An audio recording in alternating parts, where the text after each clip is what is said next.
Welcome to my channel. How to fix slow Wi-Fi on your router. A simple guide for everyday users, 2025.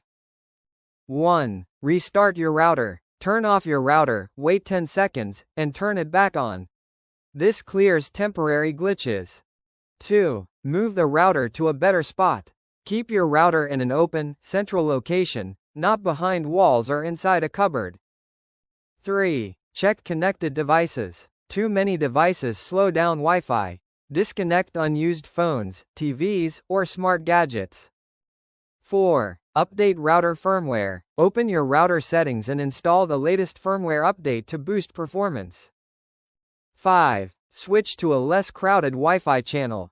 If neighbors use the same channel, your Wi-Fi becomes slow. Change the channel from router settings, 2.4 GHz or 5 GHz.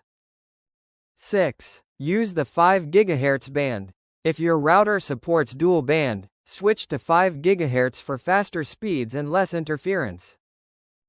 7. Reset network settings on your device.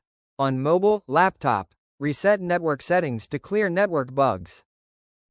8. Keep your router cool. Overheating slows routers. Make sure it has airflow and isn't covered. 9. Check for service provider issues. Sometimes the issue is with your ISP. Test your speed or contact support. 10. Add a Wi-Fi extender or mesh system. If your home is large, use a Wi-Fi extender, booster, or mesh system for full home coverage. Need instant technical support? Use my Wi-Fi mobile app and live chat with experts. Download now on Android and iOS, link in description. Thank you for watching.